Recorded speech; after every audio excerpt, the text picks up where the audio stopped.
Hi all, welcome back to my channel true living by Minnu. കുറേ നാളായാലും നമ്മുടെ channel ഒരു റെസിപ്പി ഇട്ടിട്ട്. അപ്പോൾ ഇന്നൊരു റെസിപ്പി വീഡിയോ ആണ്. അപ്പോൾ നമുക്ക് ഒട്ടും താമസിക്കാതെ വീഡിയോയിലേക്ക് കിടക്കാം. മഷ്റൂം ഗാർലിക് റൈസാണ് ഇന്നുണ്ടാക്കാൻ പോകുന്നത്.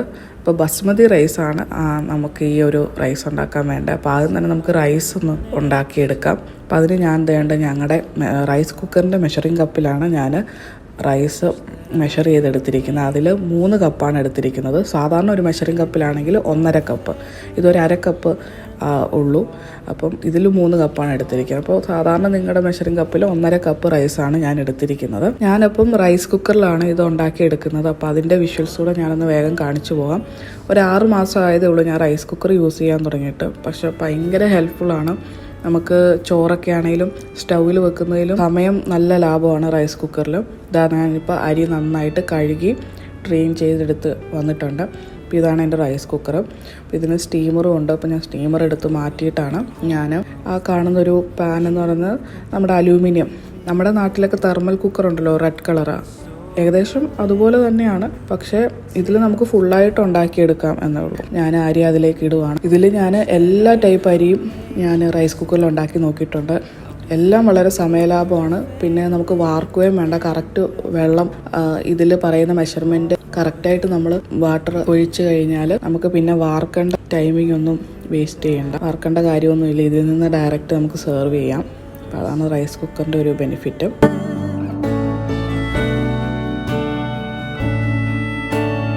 ഈ ഒരു റൈസ് കുക്കറിൻ്റെ മെഷർമെൻറ്റ് പ്രകാരം 5 കപ്പ് അതിൻ്റെ തന്നെ മെഷറിംഗ് കപ്പിൽ 5 കപ്പാണ് വെള്ളം ഒഴിക്കേണ്ടത്. പിന്നെ നമ്മൾ സ്റ്റൗവിൽ വെക്കുകയാണെങ്കിൽ നമ്മൾ കറക്റ്റ് അതിൻ്റെ ഡബിൾ, അങ്ങനെയാണല്ലോ നമ്മൾ സാധാരണ ബസ്മതി റൈസ് നമ്മൾ വേവിച്ചെടുക്കുന്നത്. അങ്ങനെ തന്നെ ചെയ്താൽ മതിയാകും. അപ്പോൾ ഇവിടെ ഞാൻ 5 കപ്പ് വെള്ളം ഒഴിക്കുന്നുണ്ട്.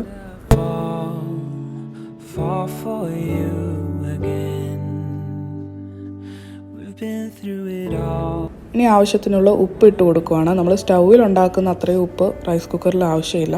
അപ്പോൾ അത് നോക്കി വേണം ഇടാൻ. പിന്നെ നമുക്ക് അടച്ചു വെച്ചതിന് ശേഷം സ്വിച്ച് ഓൺ ചെയ്യാം. അപ്പോൾ കുക്ക് എന്നുള്ള ഓപ്ഷനാണ് റെഡ് കളർ ആവുന്നത്. 2 ഓപ്ഷനാണുള്ളത്, കുക്ക് എന്നുള്ള ഓപ്ഷനും വാം എന്നുള്ള ഓപ്ഷനും. നമ്മുടെ അരി നല്ലതായിട്ട് വെന്ത് കഴിയുമ്പോൾ ഇത് ഓട്ടോമാറ്റിക്കലി കുക്കിൽ നിന്ന് മാറി വാം എന്നുള്ള സ്വിച്ചിലേക്ക് മാറും. അപ്പോഴാണ് നമ്മുടെ അരി വെന്തു, അരി റെഡി ആയെന്നുള്ളത് മനസ്സിലായി. ഇതാ ഇപ്പോൾ കാണാം, കുക്ക് എന്നുള്ളത് റെഡ് മാറി വാമിലേക്ക് റെഡായി കഴിഞ്ഞു. അതിൻ്റെ അർത്ഥം നമ്മുടെ അരി റെഡിയായി. ഇനി നമുക്ക് സെർവ് ചെയ്യാം. അപ്പോൾ ഇതാ വാർക്കേണ്ട ആവശ്യം വരുന്നില്ല, ഒന്നും വരുന്നില്ല. പിന്നെ നമുക്ക് ഈ വാമിൽ തന്നെ ഇട്ട് അടച്ചു വെച്ചിരുന്നാൽ നമുക്ക് എപ്പോഴാണോ നമുക്ക് ഫുഡ് കഴിക്കേണ്ടത് അപ്പോൾ നമുക്ക് സെർവ് ചെയ്താൽ എടുത്താൽ മതി. അപ്പോൾ നല്ല ചൂടോടെ തന്നെ നമുക്ക് കഴിക്കാം. ഇപ്പോൾ പിന്നെ ഞാൻ ഗാർലിക് റൈസ് ഒരു ഫ്രൈഡ് റൈസ് രീതിയിൽ ഉണ്ടാക്കാനായതുകൊണ്ട് തന്നെ ഞാൻ ഈ ചോറ് ഞാൻ സ്വിച്ച് ഓഫ് ചെയ്യാണ്. എന്നിട്ട് ചോറ് ഞാനൊരു പ്ലേറ്റിലേക്ക് നന്നായിട്ട് ഒന്ന് ഇതുപോലെ ഒന്ന് നിരത്തി വെച്ചതിന് ശേഷം അത് നന്നായിട്ട് ചൂടാറി കഴിയുമ്പം ഞാൻ ഫ്രിഡ്ജിലേക്ക് എടുത്ത് മാറ്റും. ഒരു 2 മണിക്കൂറെങ്കിലും ഫ്രിഡ്ജിലിരിക്കണം. അപ്പോൾ നമ്മുടെ റൈസ് റെഡിയായി, ഞാനത് ഫ്രിഡ്ജിൽ വെച്ചിട്ടുണ്ട്. ഇനി നമുക്ക് അതിനുള്ള വെജിറ്റബിൾസ് എന്തൊക്കെയാണെന്ന് നോക്കാം. അപ്പോൾ മഷ്റൂം ഗാർലിക് റൈസ് ആണല്ലോ, അപ്പോൾ മഷ്റൂം വേണം. അപ്പോൾ ഇത് 250 ഗ്രാമിൻ്റെ ഒരു മഷ്റൂമാണ്. പിന്നെ ഞാൻ 2 സവോള എടുത്തിട്ടുണ്ട്. പിന്നെ ഗാർലിക് നന്നായിട്ട് വേണം, ഗാർലിക് റൈസ് അല്ലേ, ഗാർലിക്കിൻ്റെ ടേസ്റ്റ് നന്നായിട്ട് വേണം. പിന്നെ വേണ്ടത് സ്പ്രിംഗ് ഓണിയൻ ആണ്. വേറെ വെജിറ്റബിൾസ് ഒന്നും ഞാൻ ആഡ് ചെയ്യുന്നില്ല. ആദ്യം തന്നെ മഷ്റൂം എല്ലാം കട്ട് ചെയ്തെടുക്കുവാണ്. ഇങ്ങനെ സൈഡ് ചരിച്ച് ഇങ്ങനെ നീളത്തിലാണ് കട്ട് ചെയ്തേണ്ടത്. തീരെ ചെറുതായിട്ട് മഷ്റൂം കട്ട് ചെയ്യരുത്, കാരണം അപ്പോൾ ഒരുപാട് വെള്ളം അതിൽ നിന്ന് ഇറങ്ങി ചോറ് കുഴഞ്ഞു പോകാനുള്ള സാധ്യതയുണ്ട്. മോനാണ് സൈഡിലിരിപ്പുണ്ട്, അവനാണ് ഓരോന്ന് എടുത്തു തരുന്നത് കേട്ടോ. അപ്പം മഷ്റൂം നല്ല ഇച്ചിരി വലുതായിട്ട് തന്നെ അരിയുന്നതായിരിക്കും നല്ലത്. അതാണ് ഞാൻ അരിയുന്നതിൻ്റെയും കൂടെ ഒക്കെ ക്ലിപ്പ് ആഡ് ചെയ്തത്.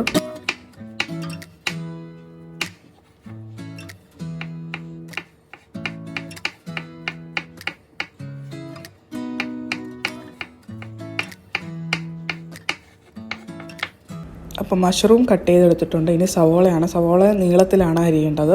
ഇത് നമ്മൾ ഫ്രൈ ചെയ്തെടുക്കാനാണ്, ബിരിയാണിയിലൊക്കെ യൂസ് ചെയ്യത്തില്ല, അതുപോലെ ഇത് ഞാൻ ഉണ്ടാക്കുന്ന രീതിയാണ് നിങ്ങളോട് പറയുന്നത്. അപ്പോൾ ഇത് ശരിക്കും ഒതൻറ്റിക്കായിട്ട് ഇങ്ങനെ ആവണമെന്നില്ല, പക്ഷേ ഇങ്ങനെ ഉണ്ടാക്കി നോക്കൂ, നല്ല സൂപ്പർ ടേസ്റ്റാണ്.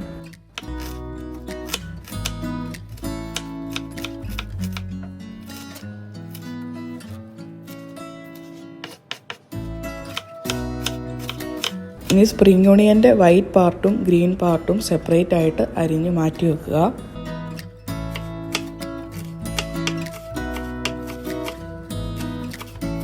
അപ്പം ഇനി നെക്സ്റ്റ് മെയിൻ ഇൻഗ്രീഡിയൻറ്റ് ഗാർലിക്കാണ്. അപ്പോൾ ഗാർലിക്ക് ഞാൻ മെഷറിംഗ് കപ്പിൽ 1/2 കപ്പ് എടുത്തിട്ടുണ്ട്. അപ്പോൾ നിങ്ങൾക്ക് നാട്ടിലെ ഗാർലിക് ആണെങ്കിൽ ഒരു 1/4 കപ്പൊക്കെ എടുത്താൽ മതിയാകും. ഇവിടുത്തെ ഗാർലിക്ക് നല്ല സൈസ് ഭയങ്കര വലുതാണ്, അതുകൊണ്ട് തന്നെ ഫ്ലേവർ കുറവാണ്. അതുകൊണ്ടാണ് ഞാൻ 1/2 കപ്പ് എടുത്തത്. ഇപ്പോൾ നാട്ടിൽ നമ്മുടെ ചെറിയ ഗാർലിക്കാണ്, നല്ല ഫ്ലേവറുള്ള ഗാർലിക്കാണെങ്കിൽ 1/4 കപ്പൊക്കെ മതിയാവും. അപ്പോൾ അത് പിന്നെ ഞാൻ നന്നായിട്ട് ചെറുതായിട്ട് അരിഞ്ഞെടുക്കണം. അപ്പോൾ ഞാനത് ചോപ്പറിലിട്ടാണ് അരിഞ്ഞത്. അപ്പോൾ എല്ലാം അരിഞ്ഞെടുത്തിട്ടുണ്ട്. ഇനി നമുക്ക് ഉണ്ടാക്കാൻ തുടങ്ങാം. പിന്നെ നിങ്ങൾക്ക് വേറെ ഏതെങ്കിലും വെജിറ്റബിൾസ് ആഡ് ചെയ്യണമെന്നുണ്ടെങ്കിൽ നിങ്ങൾക്ക് ആഡ് ചെയ്യാം കേട്ടോ, അതിനൊന്നും കുഴപ്പമില്ല. ഞാൻ ഉണ്ടാക്കുന്ന രീതി കാണിക്കുന്നതേ ഉള്ളൂ. അപ്പോൾ ഞാൻ ആദ്യം തന്നെ നമ്മുടെ സവോള ഫ്രൈ ചെയ്തെടുക്കുവാണ്. നമ്മൾ ബിരിയാണിക്കൊക്കെ ഫ്രൈ ചെയ്തെടുക്കില്ല, അതുപോലെ തന്നെ ഞാനൊരു കടായി വെച്ചിട്ടുണ്ട്. അതിലേക്ക് നമ്മൾ നല്ല ചൂടാകുമ്പോൾ എണ്ണ നല്ല ചൂടായതിന് ശേഷം ഞാൻ നമ്മുടെ സവോള ഇട്ട് കൊടുക്കുവാണ്. ഇനി അത് നല്ലൊരു ബ്രൗണിഷ് കളറാവുന്ന വരെ നന്നായിട്ട് ഫ്രൈ ആയിട്ട് എടുക്കുക. ആവശ്യത്തിന് ഉപ്പ് ആഡ് ചെയ്യുക.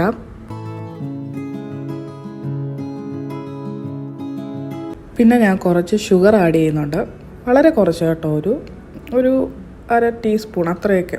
ജസ്റ്റ് ഒന്ന് നല്ലൊരു ഷെയ്ഡ് ആവാനായിട്ടാണ്. പിന്നെ നല്ലൊരു കാരമലൈസ് ആവും, പിന്നെ നല്ല ടേസ്റ്റുമാണ്. അപ്പോൾ അതാ നമ്മുടെ ഓണിയൻ നല്ല ഫ്രൈ ആയിട്ടുണ്ട്. ഇനി നമുക്കത് മാറ്റാം എണ്ണയിൽ നിന്ന്.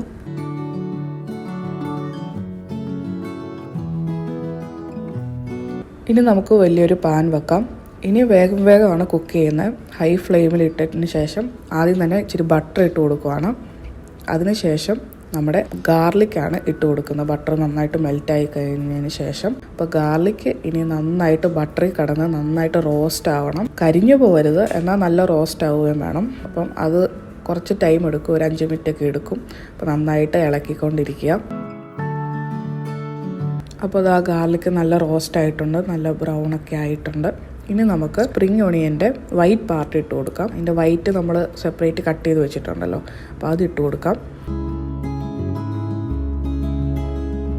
ഇനി നമുക്ക് മഷ്റൂം ആഡ് ചെയ്ത് കൊടുക്കാം. അപ്പോൾ നമ്മുടെ മെയിൻ 2 ഇൻഗ്രീഡിയൻറ്റ് ഒന്ന് ഗാർലിക്കും ഒന്ന് മഷ്റൂമുമാണ്. അപ്പോൾ മഷ്റൂം നല്ല സ്ലൈസ് ചെയ്ത് കട്ട് ചെയ്ത് വെച്ചിരിക്കുന്നത് നമുക്ക് ഇട്ട് കൊടുക്കാം. ഇനി മഷ്റൂമിൽ നിന്ന് കുറച്ച് വെള്ളം ഇറങ്ങും, പക്ഷെ അത് കുഴപ്പമൊന്നുമില്ല. പിന്നെ ഉപ്പിട്ട് കൊടുക്കുകയാണ്. അത് നമ്മൾ ഹൈ ഫ്ലെയിമിലായതുകൊണ്ട് തന്നെ വേഗം തന്നെ വെള്ളം വറ്റിക്കോളും. അതാണ് വലിയ പീസായിട്ട് അരിയാൻ പറഞ്ഞത്. തീരെ ചെറുതായാൽ നന്നായിട്ട് വെള്ളം ഇറങ്ങും.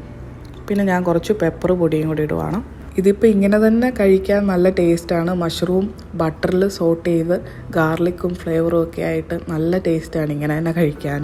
മഷ്റൂമിൽ നിന്ന് നല്ലതായിട്ട് വെള്ളമൊക്കെ ഇറങ്ങാൻ തുടങ്ങി. ഇനി അതൊക്കെ നന്നായിട്ട് വറ്റണം. ഈ ഒരു ടൈമിൽ നമുക്ക് ഫ്രൈ ചെയ്ത് വെച്ച ഒടിയൻ കുറച്ച് ആഡ് ചെയ്ത് കൊടുക്കാം. നല്ല ടേസ്റ്റാണ്. മഷ്റൂമൊക്കെ നന്നായിട്ട് കുക്കായിട്ടുണ്ട്. ഇനി ഇത് ചിക്കൻ ബ്രസ്റ്റാണ്, ബോൺലെസ് ചിക്കനാണ്. അത് ഞാൻ എൻ്റെ കയ്യിൽ ഉണ്ടായിരുന്നതുകൊണ്ട് ഞാൻ ആഡ് ചെയ്തതേ ഉള്ളൂ.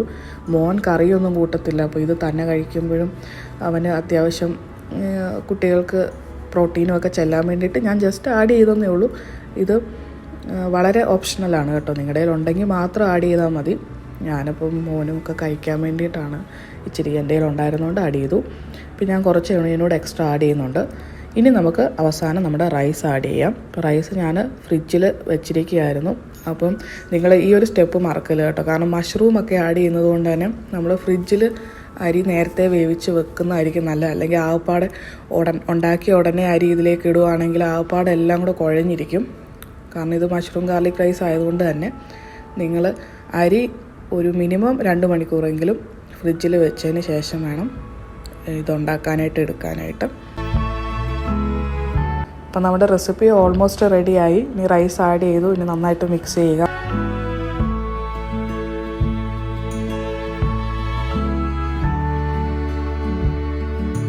ഈ ഒരു സ്റ്റേജിൽ ഞാൻ കുറച്ചുകൂടെ പെപ്പർ പൊടി ആഡ് ചെയ്യുന്നുണ്ട്. ഞാൻ വേറെ സോസുകളൊന്നും തന്നെ ഈ റൈസിന് ആഡ് ചെയ്യുന്നില്ല.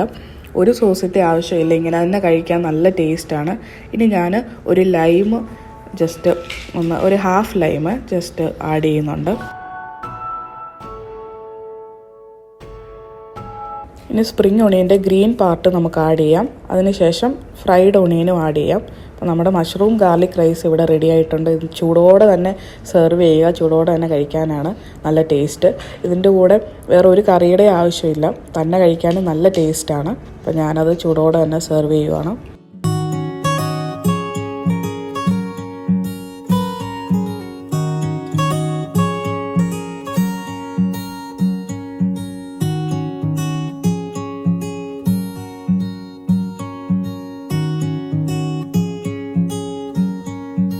അപ്പോൾ എല്ലാവരും ട്രൈ ചെയ്യുക റെസിപ്പി.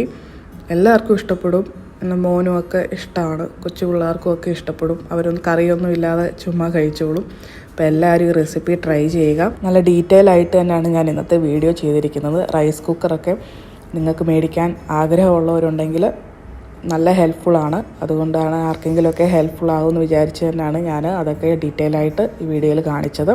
അപ്പോൾ എൻ്റെ പഴയ വീഡിയോസ് കാണാത്തവർ കാണുക. ഇനി നെക്സ്റ്റ് വീഡിയോയിൽ നമുക്ക് കാണാം. Thank you all for watching my video. Please like, share and subscribe to my YouTube channel. See you all. By.